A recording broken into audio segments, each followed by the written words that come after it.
Olá, a partir de agora você acompanha mais um CRC SP Conversa, que nessa edição traz para você um bate-papo sobre qualidade de vida no trabalho e discute alguns hábitos saudáveis. Ficar muito tempo sentado, digitar por horas no computador, trabalhando em ambientes fechados. Essa é uma realidade comum nas empresas, um hábito também dos profissionais da contabilidade, que reduz a produtividade, causa maior estresse e danos à saúde.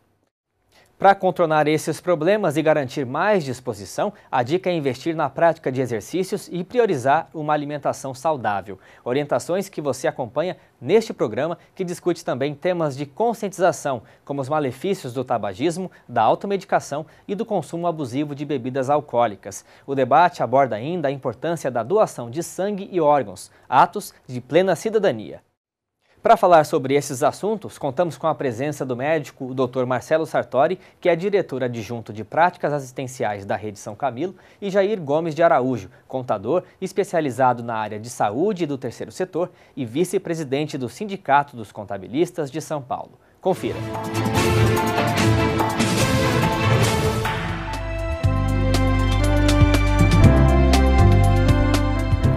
Olá, profissionais da contabilidade. Estamos aqui com um tema bastante importante. Não se trata de um tema técnico, mas de bastante importância para a nossa manutenção da nossa atividade, que é muito importante. O nosso bem-estar influi diretamente no nosso rendimento, na nossa capacidade, e para isso nós temos diversas informações importantes para o nosso dia a dia. Doutor Marcelo, a nossa profissão é extremamente estressante. Vivemos hora a fios, noite de insônias, preocupação com os impostos, com as novas regras, com as novas informações que são diariamente emitidas pelo nosso governo. Quais cuidados que nós podemos ter para a nossa melhoria da nossa qualidade de vida? O profissional de contabilidade, ele tem um perfil de um profissional que nos preocupa. Ou seja, nós da área de saúde nos preocupamos muito com esse perfil. Ou seja, é o perfil do profissional que está o dia inteiro dentro de um escritório, o dia inteiro sentado, o dia inteiro na frente de números, com um trabalho extremamente estressante, né? Associando-se ao ritmo de vida, isso gera um perfil cardiovascular que é extremamente preocupante e propenso a ter algum evento cardiovascular. Quando a gente fala de evento cardiovascular, nós estamos falando em infarto, em derrame ou alguma trombose, todos esses eventos que constituem as principais doenças cardiovasculares, que é o grande perfil que hoje a sociedade médica se preocupa, tá? Nós sabemos que mudamos muito o perfil do profissional, ou seja, existia um profissional que era um profissional mais ativo, digamos assim, quando nós falamos em atividade física, para um profissional hoje totalmente enclausurado numa área de trabalho. Então, associando aos outros riscos cardiovasculares, acaba sendo um perfil de profissional que preocupa, tá? Esse perfil associado a alguns outros riscos cardiovasculares vai deixar esse profissional mais propenso, e aí a gente tem que saber como trabalhar esses riscos. Na área da saúde, nós chamamos os riscos dele de modificáveis e não modificáveis. O que é isso? Tem coisa que a gente pode mudar. Tem coisa que a gente não pode mudar. Os não modificáveis, por exemplo, são os riscos genéticos. Isso aí nós ganhamos dos nossos pais, a gente não tem o que fazer. E tem os riscos modificáveis, que aí é onde a gente tem que trabalhar ativamente. Quais os principais? Sedentarismo, que é aí que entra o profissional contábil, que tem um perfil muito sedentário. Ele tem que saber trabalhar nos horários que ele não está ativamente na área, saber ter alguma atividade física, tem que ter uma regularidade de atividade física. Outros riscos que a gente tem que controlar, aí é o colesterol, a pressão e o diabetes. Então, tudo isso nós temos que saber atuar para que a gente diminua o nosso risco cardiovascular. Doutor, nós vivemos horas a fio à frente de um computador, à frente de uma mesa. A gente ouve falar de alguns riscos circulatórios. Existiria alguma forma da gente amenizar? Quais seriam essas formas? Sei lá, por exemplo, numa viagem se recomenda a cada 2 horas uma parada. Nós teríamos, dentro desses riscos modificáveis, alterar algum procedimento que poderia nos ajudar a evitar alguma questão, primeiramente circulatória, depois a gente poderia falar sobre algumas outras questões. Cabe sim aí, existem algumas orientações quanto à mobilidade, principalmente dos membros inferiores, que a gente sabe que associa isso um risco de trombose, então tem alguns artifícios que a gente pode utilizar no nosso dia a dia para ter, mesmo no nosso abaixo da mesa, para poder mobilizar os membros inferiores e também ter uma regularidade de levantar, andar um pouco, assim como a gente orienta nas viagens, a ter uma regularidade para você levantar e se mobilizar um pouco, isso também cabe ao profissional que está no dia a dia muito tempo sentado. Tá? Associado a isso, aí cabe uma alimentação saudável, cabe uma rotina de exercício, de atividade física, principalmente para aqueles que estão muito estressados, ter alguma atividade fora do trabalho, que você possa sair um pouco daquele foco que a gente acaba muito obstinado no trabalho. E também uma coisa que cada dia mais a gente orienta é com relação ao tabagismo. Né? A gente sabe que é um perfil de profissional estressado e às vezes acaba utilizando uma válvula de escape ao próprio tabagismo. Então a gente tem cada dia mais ações para reduzir esse tabagismo. Sabemos do malefício do fumo, né? E nós percebemos que muitas entidades têm buscado criar áreas isentas de fumo para que o fumante passivo realmente não sofra com aquelas questões e a gente percebe uma diminuição dos fumantes, né? Nós temos alguma estatística efetiva do malefício do fumo, principalmente para o coração? O tabagismo é um grande inimigo do nosso corpo, do nosso organismo. É um grande inimigo, seja ele para evento cardiovascular, seja ele para câncer também. Então, ele está associado a diversos números de câncer, tá? Então, seja desde esôfago, de estômago, de intestino, até eventos cardiovasculares. Aí ele é um grande inimigo, principalmente para o coração e para o sistema circulatório. Aumenta muito o risco de infarto, aumenta muito o risco de trombose e de derrame. Então, é fundamental a gente combater essa epidemia. É uma epidemia de verdade mesmo. Nós temos, a Sociedade Brasileira de Cardiologia tem aí o tabagismo como um grande mal a ser combatido. Tanto é que, seja na área privada, seja no Sistema Único de Saúde, hoje nós já temos alguns ambulatórios específicos só para tabagismo. Então, são ambulatórios que a gente consegue atuar de uma maneira multiprofissional para ajudar esse dependente a se livrar do vício. Então, seja com terapias aí, farmacológicas como não farmacológicas. Então, nós temos hoje diversos medicamentos, nós temos algumas terapias que ajudam a combater esse malefício. Sabemos que é muito difícil, né? Nós viemos de uma sociedade onde isso era permitido, isso chegava até um tempo atrás. Né? Era até bonito fumar, né? Chegava a esse ponto. E aí a gente descobriu que não é, isso faz mal, isso tanto para a parte cardiovascular quanto para a parte oncológica, isso é um grande mal e que nós temos que combater de verdade. Nós temos que saber demonstrar como isso é prejudicial à saúde já desde as crianças. Ou seja, a gente sabe que o adolescente ele já começa a buscar o tabagismo e quanto mais cedo se começa o tabagismo, mais difícil é abandonar posteriormente. Então, cabe aí nosso papel, seja nas escolas, seja como pais, como agentes aí na nossa sociedade, a combater esse tabagismo e cada vez mais tornar isso, mostrar como isso não é benéfico para a nossa saúde. E as questões também voltadas para o álcool, nós sabemos que os profissionais que estão sobre essa pressão, determinada pressão, às vezes buscam um apoio, né? Não é especificamente do profissional da contabilidade, acho que de todas as profissões, né? Não sei se eu tenho alguma questão específica sobre o álcool, qual que é o dano aí para o nosso sistema circulatório. O perfil da nossa sociedade é um perfil que assim, cada vez mais é um perfil de um profissional pressionado, né? É uma busca incessante por resultado, nem sempre é um resultado plausível, mas às vezes nós somos forçados a isso, e é um profissional estressado. Então esse profissional estressado ele tende a buscar uma válvula de escape, né?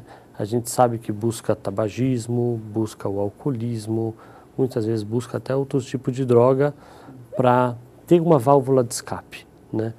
Isso que a gente batalha muito para mudar um pouco a válvula de escape, né? Ou seja, tentar, em vez de um tabagismo, em vez de um etilismo, você já buscar uma atividade física que a gente sabe que libera neurotransmissores e dá uma sensação de prazer. É que a gente percebe que o maior número de contabilistas hoje busca algum tipo de atividade física, como caminhar. Tem colegas que participam de maratonas. Quer dizer, ele não vai participar, pelo que eu entendi, não vai participar para ganhar, mas participar para ganhar qualidade de vida e uma qualidade de vida adequada, né? Principalmente quando vai chegando a idade, né? Esses efeitos realmente do caminhar e do correr tem realmente resultados específicos e melhora a sobrevida no nosso caso, do profissional de contabilidade? Melhora e melhora muito.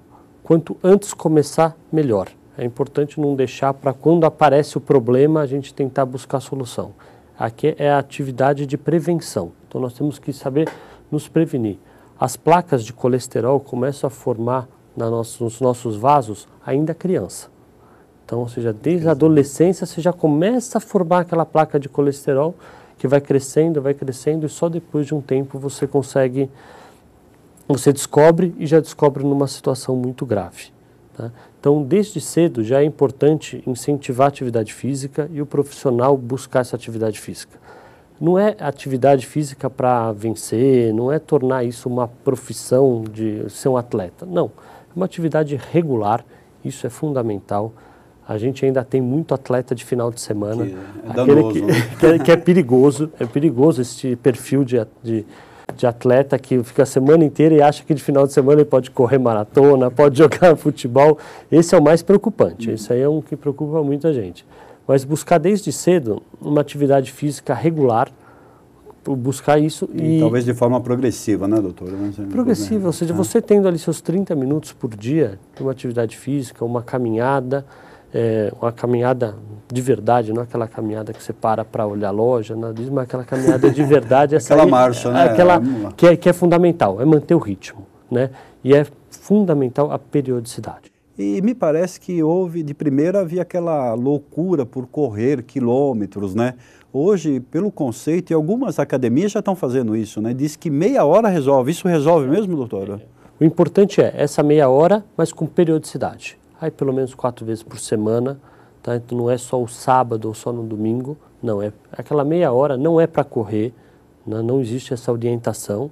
O importante é ter uma atividade física, você andar com uma velocidade constante e com regularidade. E nós contabilistas que temos uma dificuldade muito grande de fazer isso em casa, numa bicicleta, numa esteira, isso suple essa necessidade? É válido, totalmente válido, ou seja, se você não tem oportunidade de estar andando numa rua, estar andando numa pista, numa academia, ou seja, com uma esteira, ou mesmo se tiver uma esteira em casa, o importante é a periodicidade, é manter a regularidade da atividade física.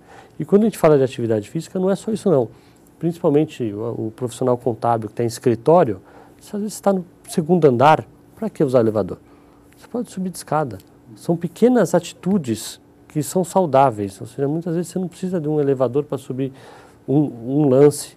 Você pode automaticamente subir de escada. Agora, é até importante nesse momento que nós estamos falando sobre isso, é que quem nunca fez, não é para sair fazendo. Né? Isso é fundamental, porque às vezes você ouve isso e fala, não, ótimo, vamos começar a fazer e sai andando. O doutor mandou. Vamos fazer. Não é assim que funciona. Então é importante, antes, se nunca fez, passar numa consulta médica primeiro, avaliar se pode, né? Qual é o momento, como começar a fazer.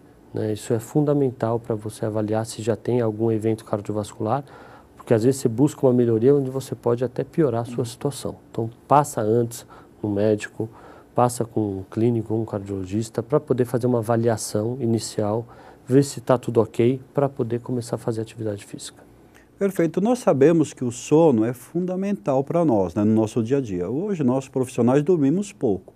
Mas o sono também pode refletir alguma situação difícil, principalmente eu entendo das doenças chamadas silenciosas, que na verdade elas se instalam de uma forma rápida, né? E a gente não percebe, sei lá, diabetes, pressão alta. O que o senhor falaria para o nosso profissional de contabilidade, sei lá, qual que é o momento de fazer um check-up, qual a periodicidade, o que poderíamos dizer para ele se proteger dessas chamadas doenças silenciosas, que eu acho que nem sempre são tão silenciosas, talvez a gente não perceba também, né? O grande perigo é esse, ela é silenciosa. Às vezes você tem um diabetes, você não está tendo nenhum sintoma, mas ele está lá. Você tem um colesterol alto, você também não tem nenhum sintoma, e o colesterol alto está lá. Às vezes você é hipertenso, a pressão está alta, mas você não tem sintoma nenhum, e você está convivendo. Então, o grande perigo é esse, ele vai vai causando um mal que você só descobre quando o mal já está feito. Então, é aí que o importante é buscar uma periodicidade, buscar um check-up, buscar uma avaliação. Para quem nunca fez, qual o melhor momento? Agora. Busca um médico, vá fazer uma avaliação. É o que eu falei, tem coisas que a gente pode modificar e tem coisas que não podemos modificar. Às vezes o colesterol alto nós herdamos dos nossos pais, então nós vamos ter que tratar, né? A pressão, às vezes você vai ter que tomar uma medicação para controlar a sua pressão. Qual a periodicidade? Vai depender de paciente para paciente. Se o paciente, se o profissional já tem uma hipertensão leve, ele vai ter uma regularidade para acompanhar. Se ele tem um colesterol alto, ele já tem uma regularidade onde ele vai ter que voltar, medir o colesterol, ver se as atividades físicas ou se a medicação já está sendo suficiente. Aí depende de paciente para profissional, mas o importante é, se você nunca fez, faça, né? Se você tem alguém na família que já teve infarto, derrame, preocupe-se. É importante você buscar, aí com brevidade, um profissional para te orientar como você começar a fazer esse acompanhamento. O histórico é importante. Independente disso, nós precisamos avaliar praticamente a cada 6 meses, um período, para que você possa perceber se tem algum desvio, né? Então, nessa situação, o normal também, a gente, levantei com uma dor de cabeça, e na verdade é alguma coisa que está prejudicando. A gente parte para a automedicação, né? Às vezes hoje uso o Google, né? Vai lá no Dr. Google, eu estou com dor de cabeça, o que eu preciso, né? Não sei se já existe esse concorrente do senhor aí, o Dr. Google, lá com o senhor. O Dr. Google ajuda bastante, né? Pelo menos porque a maioria das vezes, se você entra lá com dor de cabeça, você vê algumas coisas mais sérias, você fica preocupado, pelo menos. Mas a automedicação, isso é um perigo. Isso é um perigo porque, como nós falamos em doença silenciosa, às vezes ela está dando o primeiro sinal. Ela está mostrando, estou aqui, e a gente ignora esses sinais. Então a gente está se automedicando, vai, conversa com não sei quem, o vizinho que já teve coisa igual e tomou tal medicamento, toma tal medicamento também. Mas é aí que mora o perigo, porque às vezes está sendo o primeiro sinal de alguma doença que a gente pode diagnosticar de forma precoce e tratar de forma precoce. E não deixar para a gente descobrir já muito tarde. Aí quando descobre muito tarde, às vezes a gente não tem muito benefício para trazer para a pessoa. Então é fundamental tomar muito cuidado com a automedicação. Isso você pode estar encobrindo algum sinal de alguma doença que está aparecendo. Perfeito. Então qualquer dorzinha, uma febrezinha, acho que procurar para saber a causa, né? Não tirar o efeito simplesmente, né? Eu falo sempre, na dúvida, vai no médico.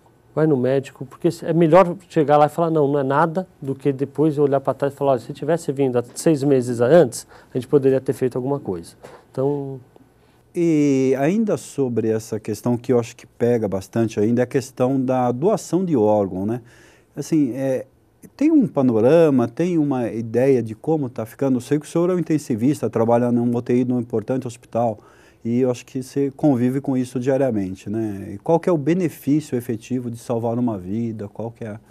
A doação de órgão, infelizmente, só chega até nós num momento muito triste, que é geralmente um momento que a gente acaba perdendo um ente querido, alguma coisa assim, acaba se chegando aí essa grande pergunta, e aí vamos doar, não vamos doar? Muitas vezes nesse momento difícil alguém chega até nós para conversar sobre isso e é um momento muito delicado. Por mais que se incentive a conversa, ou seja, debater o assunto, a gente sabe que isso ainda não é muito difundido. Mas é um momento onde a gente consegue estender a mão para muitas pessoas que estão precisando. Algumas doenças, infelizmente, o único tratamento é o transplante. E a gente hoje consegue, com o transplante para algumas doenças, dar uma sobrevida muito grande. Então a gente consegue trazer a pessoa de volta para a sociedade, de volta para o trabalho, de volta para o convívio aí com os entes queridos. Então, é fundamental a gente conversar, é claro, por mais que se tenha falado sobre isso, mas ter junto aos familiares esse assunto muito aberto, muito debatido. porque é um momento que a gente pode salvar muitas vidas. E importante também, a gente ouve diversas campanhas sobre doação de sangue. Nós, profissionais da contabilidade, somos perto de 145 mil no estado de São Paulo. O que esse contingente pode ajudar nesse momento? Eu sei que o senhor, como nós falamos, o senhor trabalha numa UTI, eu acho que tem hora lá que falta sangue, né? Falta e pode prejudicar até a condição dessa pessoa, né? Nós temos momentos no ano que são críticos para a doação de sangue, né? Principalmente feriado, por exemplo, carnaval, final de ano, porque você diminui o número de doadores e ao mesmo tempo você aumenta a sua necessidade, porque você tem trauma, você tem acidente, então tem muita coisa acontecendo. Exato, é o contrário. Então você começa a precisar mais e ter menos gente doando. Então é importante essa conscientização quanto à doação. Doação de sangue não faz mal nenhum, tá? As pessoas entre 18 e 65 anos, seguindo alguns critérios, elas podem ser doadoras, tá? O homem, ele pode doar até 4 vezes por ano sangue, ou seja, com intervalo aí de 60 dias. E a mulher pode doar até 3 vezes sangue por ano, respeitando o intervalo de 90 dias. Se formos pensar no profissional contábil, 145 mil, nós estamos falando em muita doação. Nós estamos falando em muita doação. E com certeza é uma maneira de você estender aí a mão para quem está precisando nesse momento mais crítico. Temos alguns critérios para doação. Então, é importante, se você deseja ser um doador, ir até um posto, tá, de doação. Lá vai ser feito todo um questionário se você pode doar ou não. O paciente hipertenso pode doar sangue. O paciente diabético, desde que ele não seja usuário de insulina, ele pode doar sangue também. Então, temos alguns critérios que a gente vai seguir para fazer a doação. E doar não faz mal nenhum, muito pelo contrário, é um ato aí de cidadania. E também o momento de doação permite também uma análise, né, de como você está, né? Não sei se isso, a próprio doador se sente bem ao receber uma carteirinha de doador. Lá tem uma série de doenças que foram confirmadas, né? E quais seriam essas doenças assim que melhora e dá melhora até a autoestima do doador, né? Não sei se... É importante, porque nesse momento você vai fazer toda uma investigação de algumas doenças. Então, você vai investigar hepatite. Que é uma doença silenciosa também, silenciosa, né? Também. Então, você vai investigar hepatite B, hepatite C. Ainda, no nosso contexto, não tanto de São Paulo, mas para o Brasil, investigação de Chagas. A gente ainda sabe que tem muita doença de Chagas. É uma doença silenciosa, que muitas vezes pode cursar até com morte súbita. Então, você faz toda essa investigação, principalmente sorologia para hepatite, para Chagas e para algumas outras doenças virais também. Perfeito, eu acho que isso melhora muito. Agora, em nome do Conselho Regional de Contabilidade do Estado de São Paulo, com essas informações importantíssimas para o nosso dia a dia, nós agradecemos ao Dr. Marcelo pela sua participação e obrigado em nome dos 145 mil contabilistas que estão nos ouvindo. Muito obrigado, doutor. Eu gostaria de agradecer. É uma oportunidade muito grande, muito gratificante estar falando para 145 mil contabilistas. Ou seja, a gente está levando qualidade de vida e levando informações que com certeza vai tornar a vida dessa pessoa e desse profissional melhor. E é um momento de refletir também, né? Então, nós falamos sobre alguns temas que é o nosso dia a dia, né? É a nossa vivência, então cabe a nós aí refletir um pouco sobre todos esses assuntos que com certeza o maior beneficiário é você que está assistindo. Obrigado. O CRC-SP Conversa deste mês fica por aqui. Agradecemos aos convidados pela participação e pelas valiosas informações. Continue ligado na TV CRC-SP e fique por dentro de tudo o que acontece no setor contábil. Até o próximo programa.